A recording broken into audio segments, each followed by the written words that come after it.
And welcome to another episode of Stuck in My Mind podcast. I am your host, WIZE. And my next guest is a Marine, a best-selling author, an entrepreneur, and a coach. Welcome to the show, Richard Walsh. Thanks. Well, great to be here. Appreciate it. Just mine. Thank you for being a guest. I greatly appreciate it. Yeah, I love showing up. You know, it's amazing at because I've interviewed quite a few coaches and everything that come from a military background, and it's something that they're very passionate about and they love to do is to help people. And so when I see you as a guest, I was like, oh man, yeah, heck yeah, I want him on my show. So let's just jump right into this. Can you share your journey of losing everything in 2008 and how it led to you writing Escape the Owner Prison? Yeah, you bet. So after about 20 years in business, my first business, which was custom water features and steel sculpture and all that kind of stuff, 0809 hit. At the time, I had 6 children, 4 years old and younger. Of course, my wife. The big collapse came, the big restriction there in the financial world, in the business world, if you will. It really affected my business in a big way. And I always tell people, well, I affected my business in a big way because I didn't do the things I should have been doing to make this business weather that storm. I was real successful. I was number one. I was out front. I was on TV and in magazines and big shows and all the great stuff, on committees for the city of Chicago. And I'm getting commissions for steel sculptures and I'm doing world-class exhibits. And well, who's better than me? Right. Well, and then all of a sudden it just evaporated like overnight. On November 5th of 2008, I lost $500,000 that day. And it just kept going off the cliff. So I was pretty much like, well, I'm pretty sure this is over.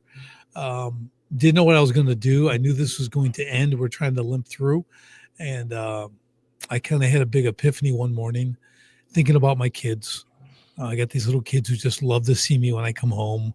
One of my sons was chasing me down the driveway as I'm driving to work, right? He's crying, because I'm leaving. I'm looking in the rearview mirror going, man, like, what am I doing? All I'm doing is working all the time. This thing's probably going to end. And I started thinking, more is caught than taught when it comes to kids. Okay. So you can tell them a lot of things. They're really grabbing onto what you do. So if you're not congruent in what you're saying and what you're doing, they're going to do what you do. Okay. So I started thinking about that morning. I'm like, man, if I stay in this path where business is first, winning's everything, right? All this kind of stuff. They're going to grow up. They're going to have broken marriages, failed relationships, right? They may be good at business, but everything else in their life is going to be a disaster because of what I showed them. So I got up, I went in the office and I said, we're done today. I went to my yard, my construction yard, told my guys, we're wrapping it up this week. I'm not doing this anymore. And that was it. And those guys have been with me 10 years straight. They're awesome. We were like family. So that began. Well, now what do? I'm losing my home, losing my business. I lost everything. So we packed up, moved to another state, moved from Illinois to Wisconsin, and just had to kind of figure it out. That was a little challenging because I had no idea. I had nothing. But I did. I started training. I was a fitness trainer because I love doing that kind of stuff. Became trainer of the year at Anytime Fitness, so being an entrepreneur, if I'm trainer of the year there, I guess I should go with my own gym. So I did that. And I scaled my gym. That was great. Then I got a construction business, started doing that as well. And during this time, people are asking me, how'd you do that? How'd you go from all that to nothing back to this? So I started mentoring people. And I thought, I should write a book. I like to write. So I wrote a book and I wanted to weave my story in it, but it's called Escape the Owner Prison. The contractor's new way to scale, regain control, and fast track growth while loving life. Because I started seeing these patterns every business was hitting. That's what I did. I'm trapped. Can't leave. I don't open the door. Business doesn't happen. I can't go away for 2 weeks without calling in every other day to make sure the place didn't burn down. Right. That whole thing. And I kept seeing that. I'm like, well, I'm going to write this book. Then I built an academy around it so I could coach people. So I went from mentor to coach, started coaching people and helping turn their businesses around so they can scale, have that freedom to be with their family, right? Want them to have that profit, freedom, and impact. I want them to be able to do all that because that's what everyone started to get in the business for. We get in the business to do that, not to be a slave to the business. Yeah. So the whole goal is to make the business serve you instead of you serving it. And that's kind of brings us to speed. Awesome. What does the concept of the owner prison mean, and why do so many entrepreneurs fall into that trap? So when you start a business, well, it's really hard work. Hmm. Okay. And I have not found the secret sauce to make it not be hard work. Doesn't exist. You're going to wear a lot of hats. You're going to do a lot of work, put in a lot of hours, right? We get that first year, 2 years. The problem is, next thing you know, 10 years has gone by and you've repeated the first two 5 times. Okay. That's the owner prison. That's what you're stuck in. You're making a little more money. You you have the facade of freedom because you can like come in late or go home early, maybe have lunch with your wife once a week, something like that. But that's not freedom, right? That's not freedom. So that's what I saw. That was the patterns I saw, and guys trapped in that, and they can't ever break away because they're the technician or they're the craftsman or they're the guy who's got to do it. No one can do it better than them. And they don't let go. They can't delegate. So they really get stuck in the owner prison. And that's why I kind of coined the phrase because that's what it is. And guys will do it for 20 years. They'll do it for 30 years. And when they're done, they don't have anything. They don't really have a business to sell because they're the business, Yeah. right? It's owner driven. So they just kind of shut down or they give it to their kids who really don't want it. And you know why their kids don't want it? Because they watch you chained to it for 20 some years. Like, I don't want that. I don't want nothing to do with that. I don't want that life. So now if you had it done right and you had all the free time you wanted, you'd go on the trips and do that, your kids might be interested. But usually they're like going the other direction, right? Yeah, I don't see because my brother-in-law is a mechanic, and he's one of the best around here, and so his son is like, I don't want to be no mechanic. I want to. There's other things I want to do. Yeah, that's a hard thing to hand down, and that's a business where the same thing you have to get other mechanics to work in that business. Otherwise, you have no leverage, right? There's only so many hours in a day and so many cars you can work on. Yeah. So it's so if you're smart, you can grow a great business, and they're always are going to be in demand. So it's a good business. It's a But good business. a lot of people, it's, for some reason, a lot of these young guys don't want to No. get under the hood. Because under the hood, or they're used to a controller, right? That's how they Yeah. want to play. They only want to use their thumbs. They don't want to use all 10 fingers. Yeah. So, how does your background as a Marine and champion boxer influence your approach to rebuilding your life and business? Well, I think what it really is, Will, is we kind of have a mission accomplishment kind of focus. Yeah. Like we achieve the goal no matter what it takes, right? So you kind of get that. That's kind of built into you as a Marine, which my son is now a Marine. He's been in about a year, which is awesome. And but you got to take that mentality into business because business is war. It's a battle. We say, we're sharpening the spear coaching, honing entrepreneurial warriors on the battlefield of business. Because that's what it is. You're got to have plans. You're going to come up against enemies. You're going to be competitive. You're going to do all this stuff. So I just kind of carry that kind of warrior mindset into it. So I'm not defeated, right? I had the perseverance. I had the grit. I could push through a lot of stuff. I could weather the storm. Because what a lot of people can't do, Will, is really go the distance. They can't understand that this doesn't happen overnight. Yeah. The great saying is people overestimate what they can do in a year and underestimate what they can accomplish in 5 years. No one's looking out 5 years. They want it now, especially in today's society. It's very instant gratification. So in the core, you learn to suffer. Okay.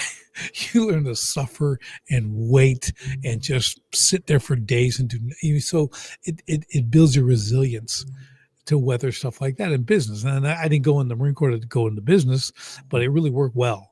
Okay. And I've got the leadership qualities and things like that. So it was, and boxing, same thing, right? I got punched in the face a lot. And guess what happens in business? You get punched in the face a lot, a little more figuratively, but I got both. I got, literally and figuratively. So it's good. What are the 5 F's of success, and how can entrepreneurs use them to achieve balance and fulfillment? Yeah. So the 5 F's, they're awesome. Okay. It's faith, it's family, it's finances, it's fitness, and it's friendships.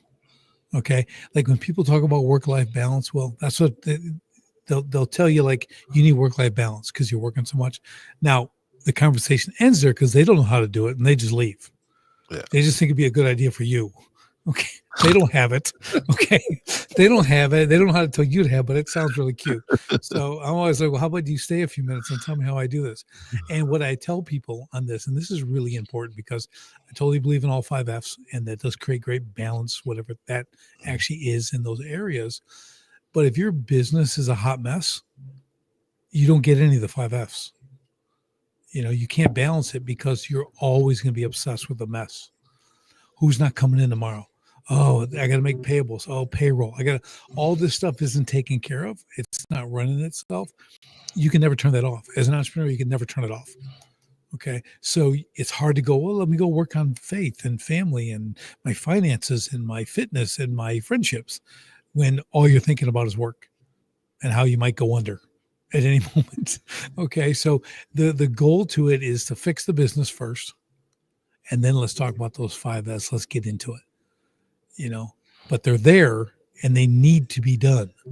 So I'm not saying ignore them, but you got to fix the business because that's your income generator. That's how you live, right? That's how you're going to achieve things. So that's got to get fixed. And then you get in those, and then you can create some real harmony in your life. You talked about uh, being stuck and all this and everything. How do entrepreneurs transition from serving their business, because that's how it is at the beginning, you're dedicated and working to building up the business, to having their business serve them? Yeah. So you need what I call outside eyes.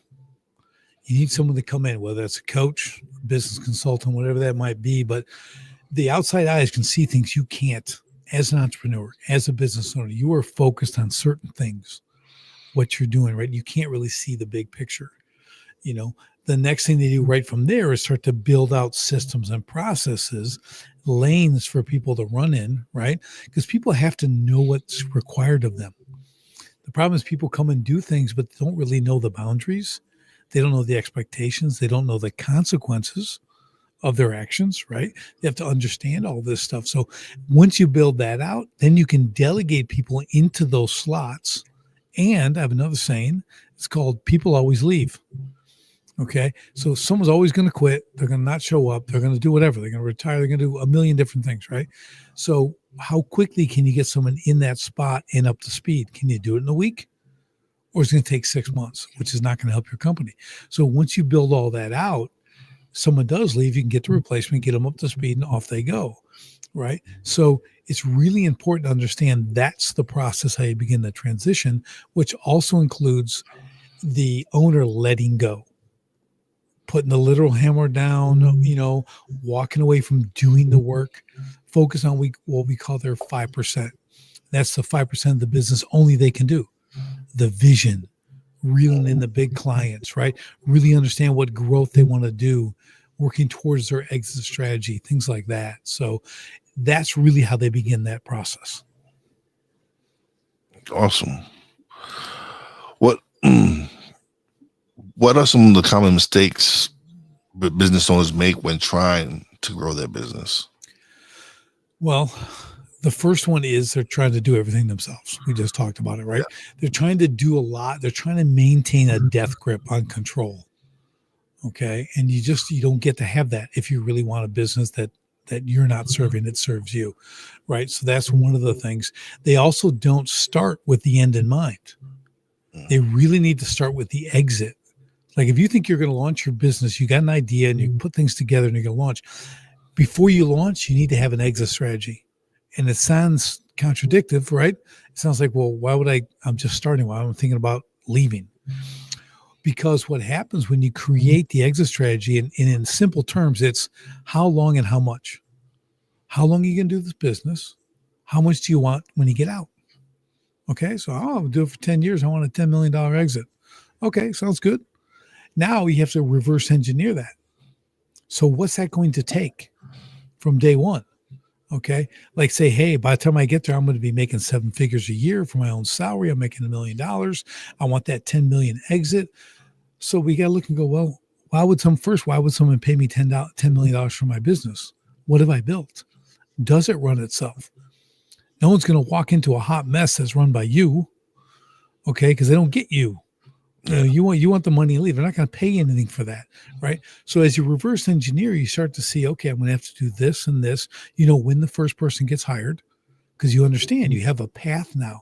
Now, let's say you're going to make that $1 million a year for your own salary. You're doing really well. You're going to get that 10 million at the exit. Now you get to the exit, you get your 10 million, you leave. Now what did you lose? $1 million a year in salary. Yeah. Okay, so I guess in theory you got 10 years with that 10 million and you're done, right? So we don't want to do that. So what would you do now if you know that's the end and the end game? Oh, okay. I'll start acquiring assets that generate income. I'll build that up to $83,000 a month of passive income coming in. Now, when I step out with that $10 million check, I've still got my million coming in. I don't even have to work.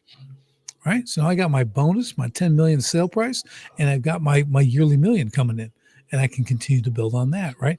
And then the one of the last great things about it is it becomes an incredible business filter. So you get a lot of opportunity when you're in business. People want to, hey, you should do this, and this is a great way to make money, and you're doing really well at that. You should do this. Say, okay, well, let me run that through my exit strategy. And if it gets me closer to my exit and faster, I'm all in. If it detracts from it, that's a hard no, right? It keeps you really focused on the main thing that you set in the beginning. Now, that's the best time to start an exit strategy. The second best time would be right now. Okay, like you could do it right now and begin. Even if you don't have a plan to exit, you should still build an exit because you always want to build a business to sell. Because if it's built to sell, it runs itself. Right. So there's a lot of benefits to doing it this way, not only for your own freedom and time and money, but having a sellable asset that someone will pay you big money for. Yeah, definitely. How can being that you went through 2008, how can entrepreneurs bounce back from catastrophic failure like bankruptcy or a business collapse? Well, the first thing I would tell people is you're not the first person that happened to.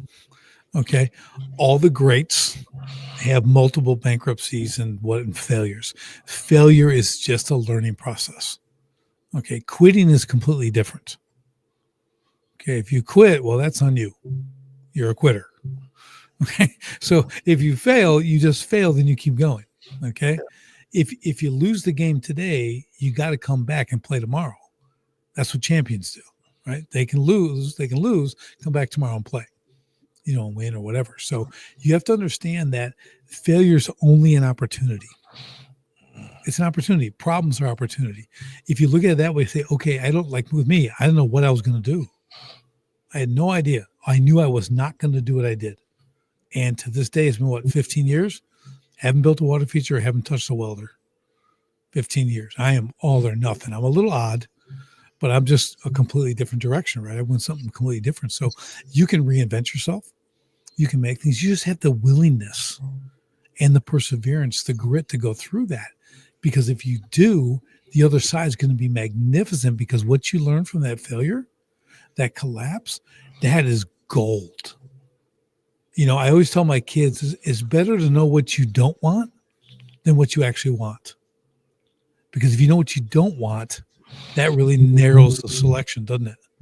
Yeah. It really gets like, okay, now I know a lot of things I don't have to look at because I know I don't want that. So, and that's what failure is. You understand, I'll never do that again. Like I did, I'll never do that again. I'm going to be around my family. So I got to raise my kids. I got to be around. I mean, I was, running the gym. I was running a stream, but if my wife needed me, I could be home in 15 minutes, not 5 hours. Yeah. Okay. If I want to take the kids somewhere for the day, I can do that. I could do whatever I wanted, but I love business. I love working, but the options were real, not pretend.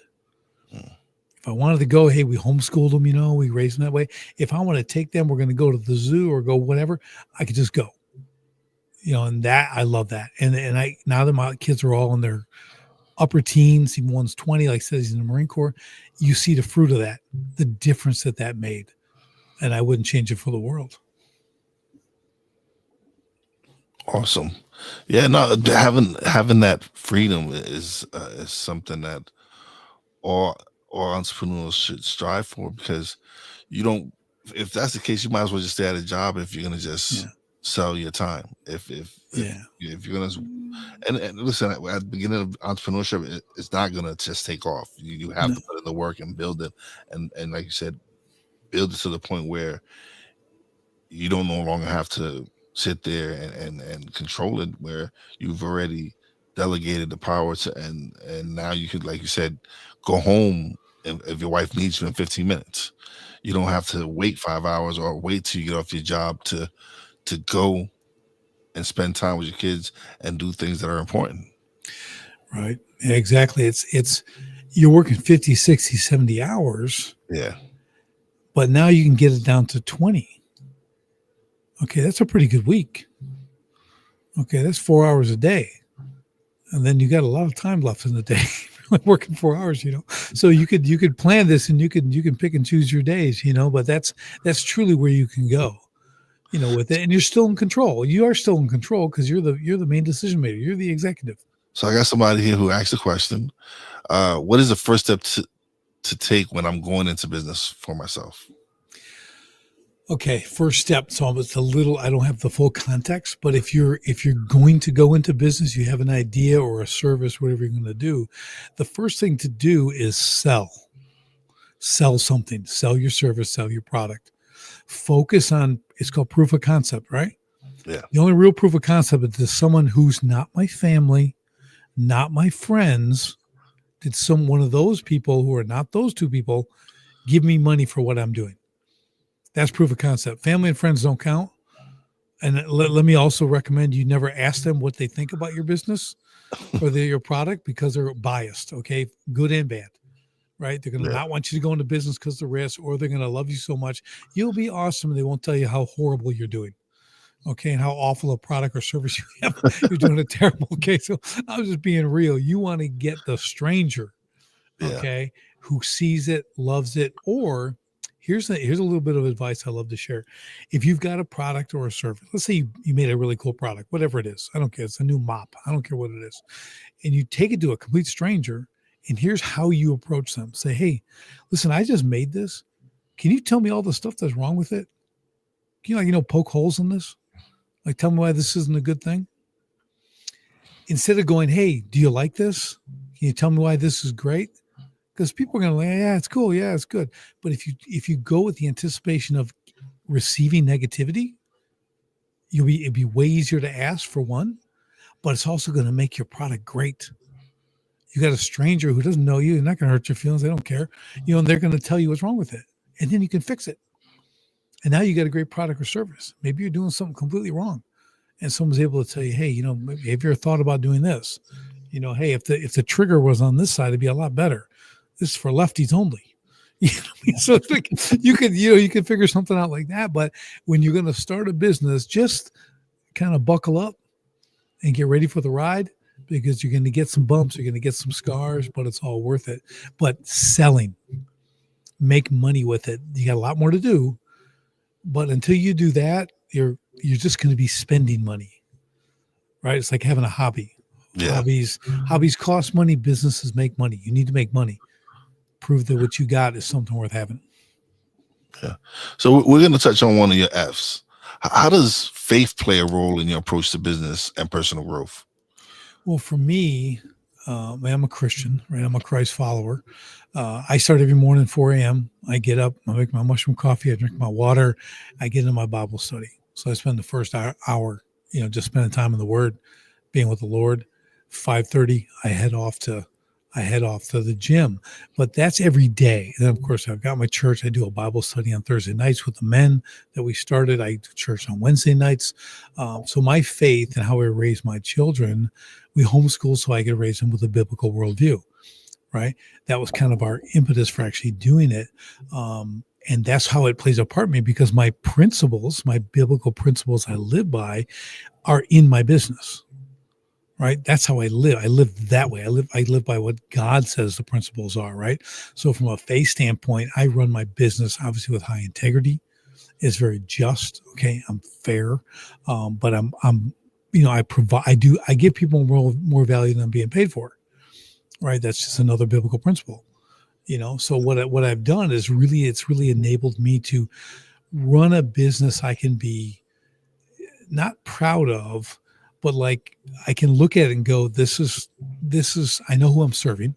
Number one, right? I do all things as unto the Lord. So I understand that, but I also understand the Lord's pleased with what I'm doing. Right. It's like I'm doing the best I can as a, failed sinful human. I'm doing the best I can in this business to treat everybody equally. Again, drive a lot of value and everything else. And it's incredibly rewarding for me. Awesome. What inspired you to focus on helping small businesses impact their employees and communities positively? I know faith and all that is involved. Right. Yeah. So here's what I do when I work with businesses, because a lot of business culture is kind of messed up. It's like work, it's time for dollars. It's all this kind of the man and the people working and all that kind of stuff. And it's to use a current term, it's a little toxic. Okay. So what we want to do, we kind of create a strategic vision. We get people working for a purpose. But even beyond that, as we build out all these lanes we talked about earlier, I don't want just their people to be competent. Like, hey, they're really good at their job. Yeah, we'll skill them up. We'll get them really good. How do we improve them as people? Right? If we can improve them as people, they take that, where do they go? Home, right? To their families. Now that goes into their families. And where are their families? In the community. Okay. So if I want to help 10,000 business owners create profit, freedom, and impact in their business, they all have 5 to 50 employees, 100 employees who then have, who have families, who then are in a community. That's millions of people I can affect with these principles in this way, and helping them become better. Plus, when people are better people, they tend to stay around. Yeah. They tend to like what they're doing. They're working for a purpose. They're getting the recognition, they're getting the quality pay. They're getting the things a business like that operates under. Right. So you get great retention, which is key. We all need to keep the people that are working for us, because it's really hard to replace them. Something that I've been focusing on these past few months is, how do you get entrepreneurs to balance their professional goals with family as well as their personal health? Yeah, the health is a big thing, because here's the thing. We have a little saying that we use. Might be just because I'm a Marine, but if you're not fit, you're not fit to lead. Okay. Now, fit has multiple meanings. Yes, there's the physical fit, but there's also fit mentally. Yeah. Right? Are you mentally fit to handle this, to lead 2 people, 5 people, 50, 500? Are you fit? And health and nutrition is key. What you put in your body gives you the energy or takes the energy away, right? It creates illness or it creates health, right? The movement, the exercise, not being chained to a desk all day, getting out, moving, get those workouts in the morning like I do every day. You got to build that into it, because not only does your business need you 100%, so does your family, right? So what we did is we built it into our family as the norm. Always working out. We're active. We go outside. We do things. The kids run. They do cross country. They do track, all the different sports, volleyball. So we're an active family, and we ate really well. Like, we made all our babies food. Like, I'm, puree and stuff and everything else, and give them all this food. So I remember when they were kids, their friends would come over and like open the fridge, like, there's no food in here, but it's packed. Well, it is, but it's like greens and it's all this stuff you have to cook and prepare. There's nothing in boxes. So it's kind of like, well, what do you do? Well, our kids ate out. Honestly, I think we went out 3 times in like the first 10, 12 years of having our kids, like, eat out. Well, first there's 6 of them. Okay. It's a lot of us to go and pull that off, but it's like, we cooked everything at home. I cooked, my wife cooked. I mean, I'd custom make their breakfasts because I'm home. Yeah. And they would be there and they're like, well, what do you want today? I'm like going total restaurant style. No, do eggs. I'll make you a pancake. Okay, we'll do some Kodiak pancakes. I'll give you some protein pancake. It's a blast, Yeah. But those are the memories I hope my kids really keep with them. People are like, oh, you're spoiling them. I go, my kids aren't spoiled. Okay, they're just eating good. Okay, so what they do.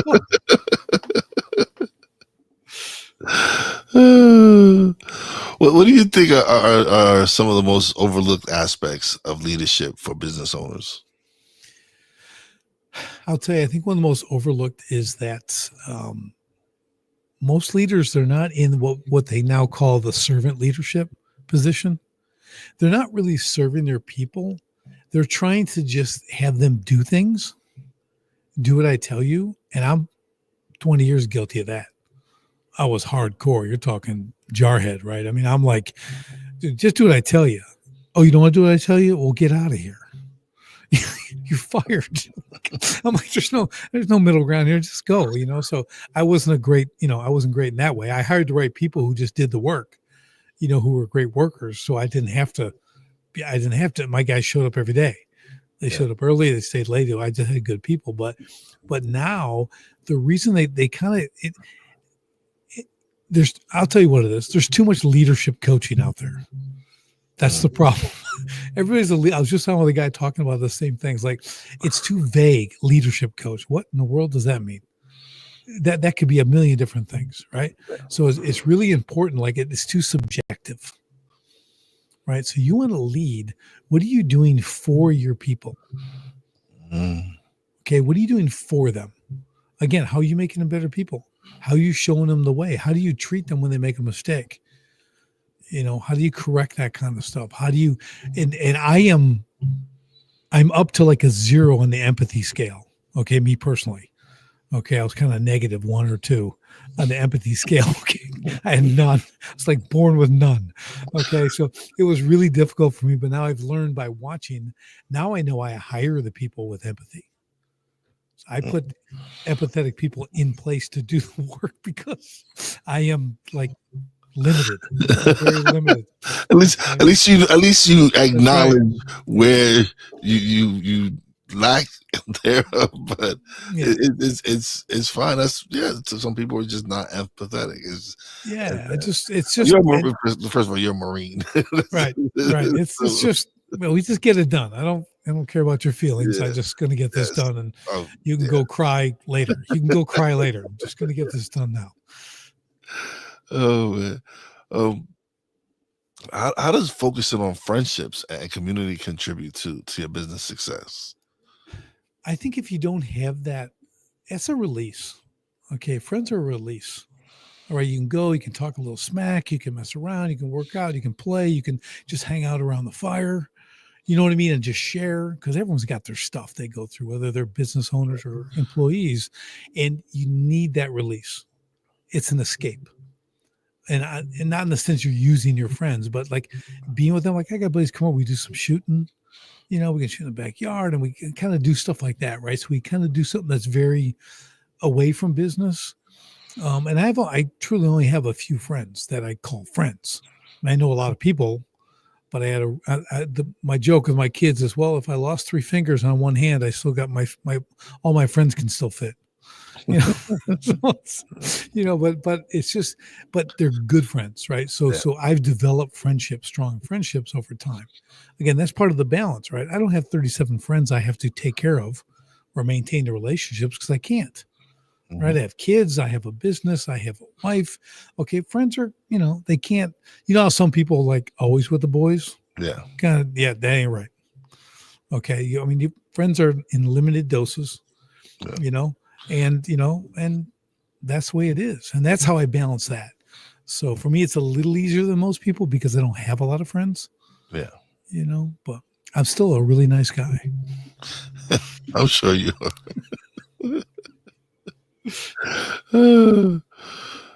So we've talked about, again, how to balance stuff.